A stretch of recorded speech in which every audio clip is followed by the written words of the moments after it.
started taking dance classes when I was 12. I loved the crunch of resin under my toes and the smell of creativity and sweat in the studio. I had a poster of New York City skyline above my closet. I would lay in bed at night, stare at the skyline, and dream of one day going there to dance. When I was in college, I wanted to do a foreign exchange program to France, but we couldn't afford it. Those dance classes I got to take were because my mom got creative. I was able to do demo classes or teach classes in exchange for the cost of my own classes. I couldn't pay for dance classes. I definitely couldn't afford to go to France. One day as I was walking to class, I saw a posting for an audition at Alvin Ailey. I had seen them perform, and they were incredible. I was so excited, and the day of the audition came, and I was sick. I missed the audition, but my instructors wrote what must have been an incredible letter of recommendation because I got in. My financial aid wasn't enough to cover a trip to France, but maybe it was enough to cover a trip to New York. So I got curious. What if there was a domestic exchange program similar to a foreign exchange program? I was one of the first students to take part in this experimental program. The program is now the National Student Exchange at the University of Minnesota, and it has over 200 participating schools where students can get a different educational experience. I got to go to New York. I hated New York. I decided I didn't want to be a dancer, but I got to go have that experience because I asked the questions. The questions we ask shape our experiences. My son Keller was born in a 37-week C-section. The reasons for that are a whole different TED Talk. But when he was born, he was not very happy about being taken out of his warm, cozy womb and being brought out into the bright and cold world. He did not want to breathe. They cleaned him up, pinked him up, brought him over to me, laid him on my chest. I looked down at his blonde head. He looked up at me with confused gray eyes and turned blue.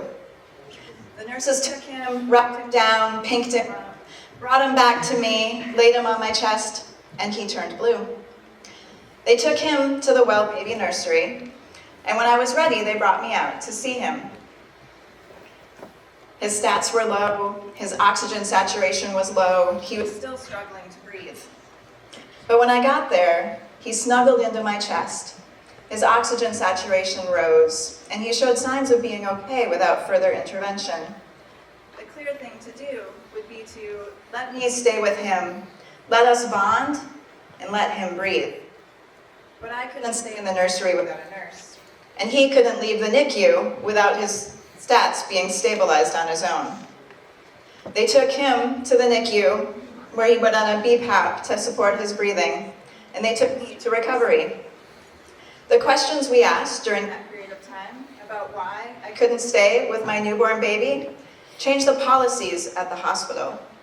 They now have a nurse to stay with mothers after surgery and to stay with babies in the Well Baby Nursery. I'm sure that this has now saved thousands in unnecessary procedures, as well as made moms and babies happier. The questions I've asked have launched programs and changed policies. But my questions are only 1/8 billionth of the questions on the planet. What if all 8 billion of us ask questions that challenge the status quo? Questions connect us. People like us more when we ask the questions about themselves because people love to talk about themselves. In this moment in time, AI is a wonderful example of the quality of our questions being directly related to the outcomes that we receive. How many of us have had the experience of asking for something from AI and getting a paragraph or an image that we weren't expecting? Your questions matter. Questions form partnerships, friendships, and alliances. Questions are the basis of collaboration, connectedness, and research. Yet the one question that almost every teacher asks is often answered with crickets. Are there any questions? In 2008, I had been married for about a year. I was pregnant with my first baby. We were excited to start a family, excited for what the future would bring. We read What to Expect When You're Expecting, and looked every week at what size fruit my growing child was the size of. At 16 weeks, she was an avocado. When she was about the size of a honeydew melon, something went wrong. She stopped moving in the womb. My daughter Eliza was born with cerebral palsy. Fast forward through the years of research on child development, neuroplasticity, and early brain-computer interfaces, to an IEP meeting at school. This is a meeting where the education professionals come together and talk about the experience and support your child will get during school. It's the individualized education plan. I knew if she could get a good education, her physical deficits may matter less than any other time in history. I walked into that meeting, a naive parent who wanted the best for her child. I walked out, a fierce advocate for evolution in education, a rebel educator. Eliza was a sweet, curious, observant girl with bright blue eyes and a mop of blonde hair. She was only going to be limited by the people and systems that surrounded her. We worked with our local school district and asked them for the things we knew would help her reach her potential. But we were told over and over again they couldn't do the things we asked, and it wasn't the way that they do things. In fact, after one meeting, we were told she would be given a floor of opportunity, the ability to be inside the classroom, but guaranteed no particular level of education once she was inside. Eliza made us question how we could do school better. She was at risk of being told that she wasn't good enough or wasn't smart enough because of her disabilities. How many of us have had that experience? Either our children, our nieces and nephews, or even ourselves. Feeling like we're not good enough, we're not smart enough, or we don't belong because we don't fit into the systems and the box that is traditional education today. I'm here to tell you, you are good enough, you are smart enough, and you do belong. One day after school, Eliza came home and lay down for a nap that she never woke up from. My daughter passed away in 2016.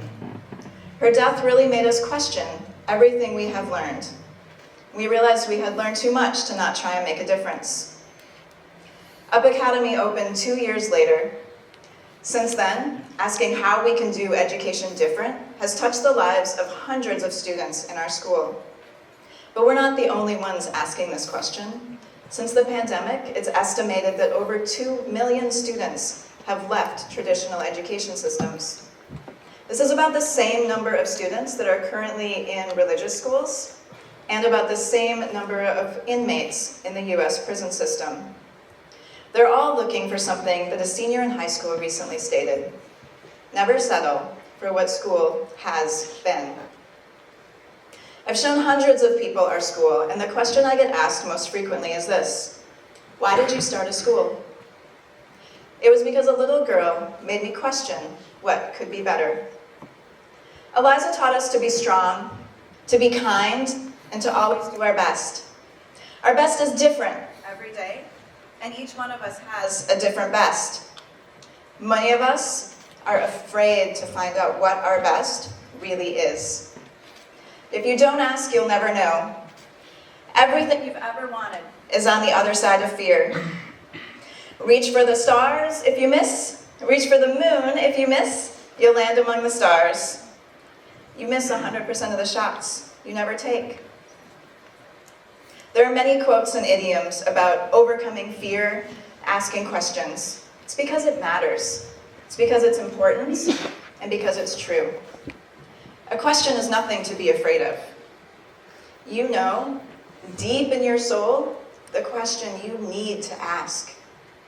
Step through your fear. What question will you ask that will shape the future?